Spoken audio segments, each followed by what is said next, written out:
Hello my dear friends, welcome back to my channel of literary art. Literary art के मेरे आज के इस यूट्यूब सेशन में मैं आप सभी का बहुत बहुत स्वागत करती हूँ। In today's session we are going to discuss the poem The Night of the Scorpion by Nissim Ezekiel. In one of my video, I have talked about his other poem, Goodbye Party for Miss Pushpa T.S. Friends, इससे पहले भी मैंने निसिम एजिकाइल जी के एक poem पर एक video बनाया हुआ है और वो जो पोएम है वो पोएम थी goodbye party for miss Pushpa TS. So friends, in today's session we are going to discuss his another poem and that poem is the night of the scorpion. Before that we shall again see the introduction to the poet, and later on we shall turn towards the poem. So friends, Nissim Ezekiel actually a well familiar poet for all the Indian people. Though he was Indo-Anglian or he was Jew, then also he wrote about the Indian culture, tradition, society, and about the rural people, their mentality also. So friends, he was a prolific poet. He was playwright, a critic, broadcaster, social commentator also, and he is considered as the father of the post-independence Indian verse in English. So निसिम एजिकाइल ने advertising copywriter के तौर पे भी काम किया हुआ है और उसी के साथ उनके बहुत सारे वर्क्स भी हमें पब्लिश होते हुए नज़र आते हैं. तो कुछ वर्क्स के बारे में मैं यहाँ पे बताना चाहूँगी. ये जो time to change 60 poems, night of the scorpion, then unfinished man, the exact name, hymns in darkness, latter day psalms, collected poems, ऐसे कुछ वर्क्स उन्होंने पब्लिश किए हुए हैं जो कि सभी के सभी एंथोलॉजीज़ हैं और मतलब कि कलेक्शंस ऑफ पोएट्रीज़ हैं. और उनका जो जन्म था वो 24 दिसंबर 1924 में ज्यू फैमिली में हुआ था. सो फ्रेंड्स, उनके जो फादर थे, he was a professor of a botany and mother was the principal of the school. Ezekiel studied influence जो है उनका उनके ऊपर, तो उनके स्टडी में से आता है. उन्होंने स्टडी किए थे कुछ पोएट्स, इंग्लिश पोएट्स, जैसे कि टी.एस. इलियट और डब्ल्यू.बी. Yeats, Ezra Pound. तो उन्हीं का इन्फ्लुएंस उनके पोएम्स पे हमें दिखाई देता है. उसी के साथ हम अगर देखें तो उनको बड़े बड़े अवार्ड से भी सम्मानित किया हुआ था. In 1983 he received Sahitya Akademi award for his contribution to Indian English poetry, and in 1988 he received Padma Shri for his contribution to the Indian English writing Indian English writing. So friends, he died on January 9th 2004 in Mumbai. और इनकी जो आज हम poem study करने जा रहे हैं वो है the night of the scorpion. So friends, बहुत ही सुंदर पोएम है. दो बातें यहाँ पे उन्होंने हमें यहाँ पे बताई हुई है. If we are going to see his poem the night of the scorpion, then we come across of two facts, that is the mentality of typical mentality of Indian society and temperament of villagers and other. The poem concludes on the note. Poem जो conclude होती है वो इस note पे conclude होती है कि Indian mothers जो है कितना उनका सेक्रीफिशियल नेचर है वो यहाँ पे उन्होंने लास्ट लाइन जो है हमारी पोएम की उसमें हमें बताया हुआ है. तो अगर आज भी देखा जाए तो बहुत ही सुपरस्टिशियस माइंड लेके हम रूरल पीपल चलते हैं, या फिर अर्बन या फिर सिटी एरिया में, मेट्रो सिटीज़ में रहने वाले लोग भी बहुत सारे सुपरस्टिशंस मन में उन्होंने पाल रखे हैं. ऐसा नहीं है कि सिर्फ रूरल एरिया में ही है. So let us see the poem The Night of the Scorpion. See, I shall read the poem line by line and then I shall explain. I remember the night my mother was stung by a scorpion. 10 hours of steady rain had driven him to crawl beneath a sack of rice. Parting with his poison flash of diabolic tail in the dark room, he risked the rain again. So friends, 10 घंटों से यहाँ पे जो है वो बरसात हो रही है, बारिश हो रही है, और वो बारिश में चलता हुआ आ रहा है. कौन आ रहा है? दैट इज़ द स्कॉर्पियन, बिच्छू. So he is coming, he came and he sat under the sacks of the rice, जो राइस के सैक्स थे उसके नीचे बैठा हुआ था. और जो मदर है पोएट की, वो वहाँ पे गई और उन्होंने राइस निकालने की कोशिश कर रही थी. तभी उनके जो पैरों का अंगूठा है उसके ऊपर he had given the stung. That means उसने क्या किया है? काट दिया है. बिच्छू ने काट दिया है उनके टो पर, उनके पैर के अंगूठे पर. और उसके बाद जो कुछ भी घटित होता है उसके बारे में यहाँ पे उन्होंने बड़े ही रोचक या फिर बहुत ही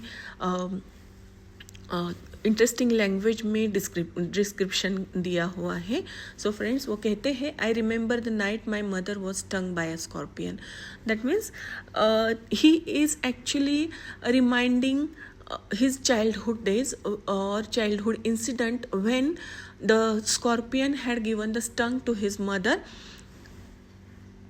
And after that, what happens? She was in pain.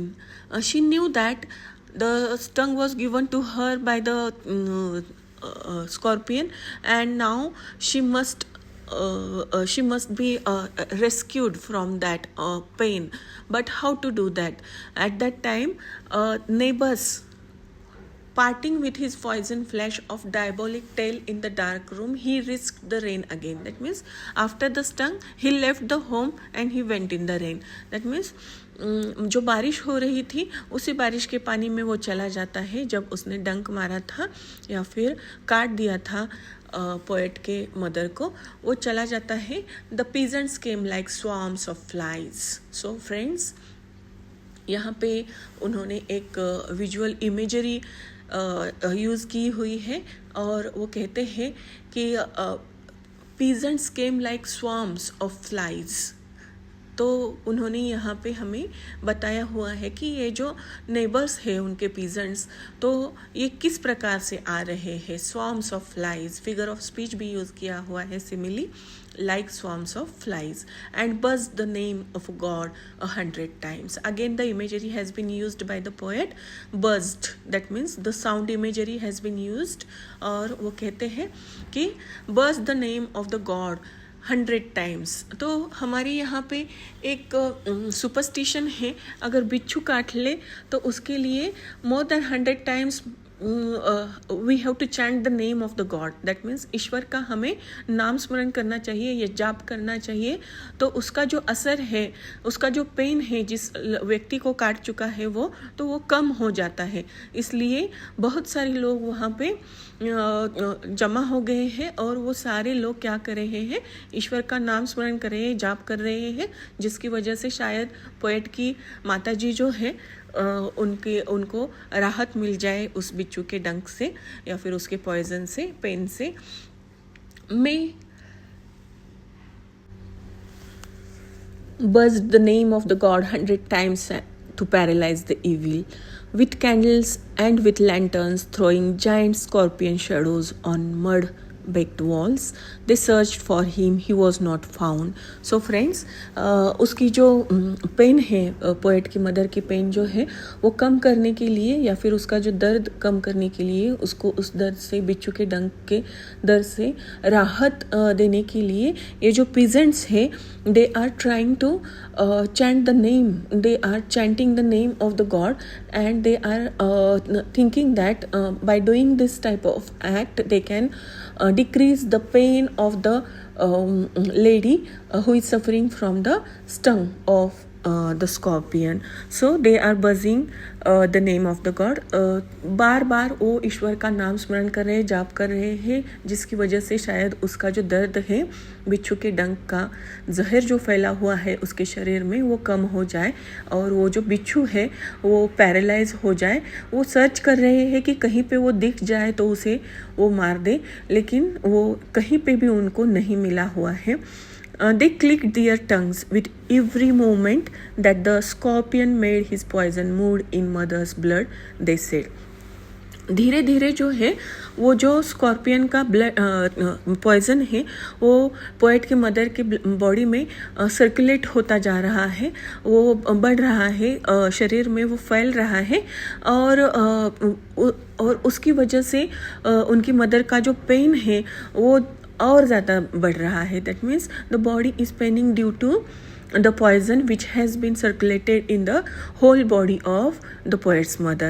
So they said, may he sit still, they said. May the sins of your previous birth be burned away tonight, they said. May your suffering decrease the misfortunes of your next birth, they said. तो ऐसी एक धारणा है आज भी ग्रामीण लोगों में कि अगर बिच्छू हमें काट जाए तो उसकी वजह से जो दर्द हमें जिस वक्त तक सहना पड़ता है तो शायद उसकी वजह से हमारे पूर्व जन्म के जो कुछ भी पाप हमने किए हुए हैं तो वो सारे उस टाइम में ख़त्म हो जाते हैं जब तक कि हम दर्द सहन करते हैं. When we are suffering from the pain due to the stung of the scorpion, and up to the time the pain remains in our body or we suffer from the stung of the scorpion, till that moment they think that we can that means क्या कह सकते हैं हमें हमारे पूर्व जन्म के जो कुछ भी पाप है उनसे मुक्ति मिल सकती है.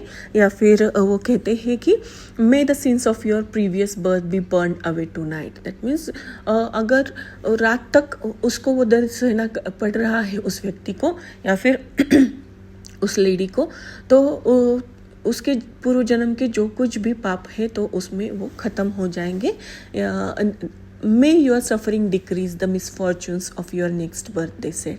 या फिर अगले जन्म में जो कुछ भी विपदाएं हमें भोगनी पड़ने वाली है तो वो विपदाएं शायद इस पेन से ख़त्म हो जाएंगी और हमें अगला जन्म जो मिलने वाला है वो अच्छा मिल जाएगा, ऐसा वो यहाँ पे कहते हैं. और वो कहते हैं कि ये पॉइज़न जो या फिर ये स्टंग जो दिया हुआ है या फिर डंक जो मारा है या फिर ये इस बिच्छू ने जो काटा है तुम्हें तो उसकी वजह से शायद तुम्हारे पूर्व जन्म के पाप धुल जाएंगे या फिर अगले जन्म में तुम्हें अच्छे दिन आएंगे, ऐसा वो यहाँ पे कहते हैं. May the sum of all evil balanced in this unreal world against the sum of good become diminished by your pain. May the poison purify your flesh of desire and your spirit of ambition, they said, and they sat around. तो वो आगे ये भी कहते हैं कि इसकी वजह से शायद ये जो हमारा जन्म है इस जन्म में तुम्हारे मन में जो कुछ भी इच्छाएं हैं आकांक्षाएं हैं वो पूरी तरह से कम हो जाएंगी या फिर तुम्हें मोक्ष की प्राप्ति भी मिल सकती है और इसकी वजह से तुम्हारा जो ब्लड है वो भी प्यूरिफाई हो सकता है, ऐसा भी उनका एक मानना है. और वो इस प्रकार की कुछ बातें करके उसे समझा रहे हैं उसका पेन कम करने की प्रयास वो लोग जो है उसके जो अराउंड बैठे हुए हैं तो कर रहे हैं. और उनकी इन बातों से शायद उसका जो कंसंट्रेशन है उसकी पेन के ऊपर उसे जो अपने बॉडी में पेन हो रहा है तो उस पेन के या फिर दर्द से उसका वो ध्यान हट जाएगा और शायद वो उसे सहन करने की ताकत पा लेगी, ऐसा भी उन्हें शायद लगता होगा और इसलिए भी ये लोग जो है बातें कर रहे होंगे. May the poison purify your flesh. और ये जो बिच्छू का डंक है जिसकी वजह से उसकी पूरी बॉडी में पॉइजन फैला हुआ है तो वो शायद तुम्हारे ब्लड को भी प्यूरिफाई करे, ऐसा वो यहाँ पे कहते हैं. So, on the floor with my mother in the center, the peace of understanding on each face, more candles, more lanterns, more neighbors. So, after listening to the or after hearing this news of stung of the scorpion to the lady of the to the mother of the poet, all the neighbors, all the villagers are coming to the home of the poet and they are trying to make the suffering of the poet's mother less. So anyhow she should be relieved from the pain of the stung of the scorpion. They are trying to do anything which will decrease her pain. वो प्रयास कर रहे हैं कि किसी भी प्रकार से उसका जो दर्द है वो कम हो जाए, और इसकी वजह से वो पता नहीं क्या क्या कर रहे हैं कि ईश्वर का नाम स्मरण कर रहे हैं या फिर कुछ टोटका कर रहे हैं. ये सारी चीज़ें वो यहाँ पे कर रहे हैं और गांव के सभी लोग उसके अराउंड जमा हो गए हैं. So the peace of understanding on each face, more candles, more lanterns, more neighbours. तो बहुत सारे लोग यहाँ पे जमा हो गए. More insects and endless rain. तो बहुत सारे कीड़े मकोड़े भी हैं वहाँ पे. और ये जो रेन है जो 10 घंटों से चल रही है वो भी अभी तक बंद नहीं हुई है. My mother twisted through and through groaning on a mat. और चाहे कितने भी प्रयास कर ले ये लोग, उसका जो दर्द है वो बंद नहीं हो रहा है, कम नहीं हो रहा है. And she is twisting in the pain of in the pain of the stung of the scorpion. So my father, a skeptic rationalist, trying every curse and blessing, powder, mixture, herb and hybrid. He even poured a little paraffin. So ये poet के जो father हैं वो थोड़ा सा rationalist हैं. वो थोड़ा सा सोच रहे हैं कि ईश्वर की प्रार्थना से तो ठीक है, लेकिन मैं भी कुछ प्रयास कर लेता हूँ. वो इन लोगों को ये तो नहीं कहते कि आप ये सब कुछ करना बंद कर दीजिए, इसे ट्रीटमेंट की प्रॉपर हॉस्पिटल ट्रीटमेंट की ज़रूरत है या फिर मेडिसिन की ज़रूरत है. लेकिन वो खुद ही क्या करते हैं कि कुछ हर्ब्स लाके यहाँ पे उसके ऊपर रख देते हैं. ये भी जब काम नहीं करता तो वो क्या करते हैं, पैराफिन लगा देते हैं और उसके ऊपर थोड़ा सा माचिस जला देते हैं. तो उसके वजह से जो फ्लेम आ जाती है तो उसकी तरफ ये पोएट यहाँ पे देख रहे हैं. ही even poured a little paraffin upon the beaten toe and put a match to it. I watched the flame feeding on my mother. I watched the holy man perform his rites to tame the poison with an incantation. तो यहाँ पे कोई महाराज भी आए हुए हैं, गुरु महाराज. तो वो भी क्या कर रहे हैं, कुछ मंत्र या फिर जाप कर रहे हैं, मंत्र पढ़ रहे हैं, जिसकी वजह से ये पोएट की मदर जो है उनको जो दर्द हो रहा है ये बिच्छू की काटने की वजह से वो कम हो जाए.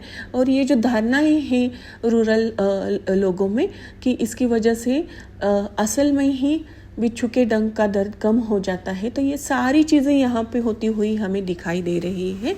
लेकिन वो क्या, ये जो फादर है पोएट के, तो वो उन लोगों को प्रयास करने के लिए रोकते भी नहीं हैं और ख़ुद भी क्या करते हैं, दूसरा प्रयास चालू रखते हैं. उसी के साथ ही एक जो महाराज जी है या फिर गुरु जी है वो भी कुछ मंत्र पढ़ रहे हैं, जिसकी वजह से पोएट के मदर का जो दर्द है वो कम हो जाए.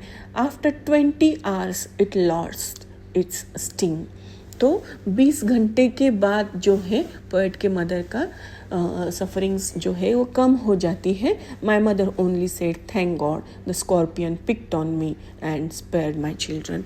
तो यहाँ पे पोएम ख़त्म हो जाती है.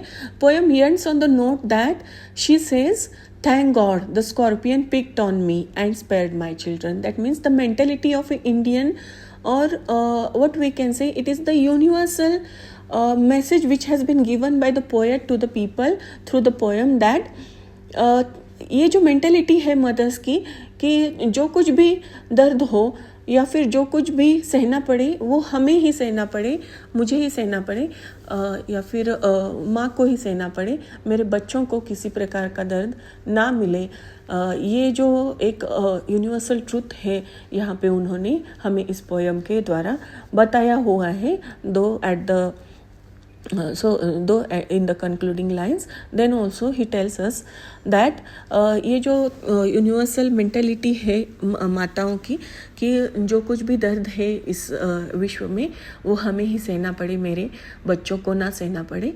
तो ये बहुत ही बड़ी चीज़ है जो यहाँ पे पोएट ने हमें बताई हुई है. 20 घंटों के सफ़रिंग के बाद जब वो ठीक हो जाती है तो उसके बाद उसे ऐसा लगता है कि अच्छा हुआ बिच्छू ने मुझे काट लिया, मेरे बच्चों को छोड़ दिया. तो ये इतना सहन करने के बाद भी वो कहती है कि मुझे काटा है तो अच्छा है, बच्चों को काटा होता तो बहुत बुरा होता. That means she knows the what type of pain she had and what type of pain she had suffered. So friends, बहुत ही अच्छी तरीके से ये पोएम लिखी हुई है. Imageries, figures of speech, simile use की हुई है उन्होंने. फिर पर्सोनिफिकेशंस यूज़ किया हुआ है. जैसे कि हम देख सकते हैं कि देखिए यहाँ पे एक लाइन है, diabolic tale in the dark room, D. Alliteration, figure of speech उन्होंने यूज़ किया हुआ है. Then risk the rain, alliteration फिर से यूज़ किया हुआ है. आर अल्फ़ाबेट्स रिपीट हुए हैं. उसी के साथ ही हमें यहाँ पे बज्ड, मैंने पहले भी बताया है कि इमेजरी, साउंड इमेजरी यहाँ पे यूज़ की हुई है उन्होंने. तो बहुत सारी इमेजरीज यहाँ पे उन्होंने यूज़ की हुई है. ये जो पोएम है तो हमें mentality of the urban rural people and certain what we can say superstitions, prejudices जो है हमारे माइंड में, उसके बारे में बताती है. और उसी के साथ ही ये पोएम हमें एक मदर की मेंटेलिटी के बारे में भी बताती है. तो मैंने बताया है कि एलिट्रेशन, सिमिली और पर्सोनिफिकेशंस के फिगर्स ऑफ स्पीच उन्होंने यहाँ पे यूज़ किए हुए हैं. और उसी के साथ ही उन्होंने जो इमेजरीज यूज़ की हुई है, जैसे कि स्मेल इमेजरी है, smell of candle, smell of burning oil, then physical experience of scorpion biting the mother, father pouring paraffin on the toe, ऐसा भी कुछ उन्होंने यूज़ किया हुआ है. तो सो फ्रेंड्स, अगर आपको मेरा ये वीडियो अच्छा लगे तो उसे लाइक शेयर करना ना भूलें. और मेरे लिटरेरी आर्ट के इस यूट्यूब चैनल को भी सब्सक्राइब कर देना. ये वीडियो देखने के लिए आप सभी का बहुत बहुत धन्यवाद. Thank you very much. Please like, share and subscribe.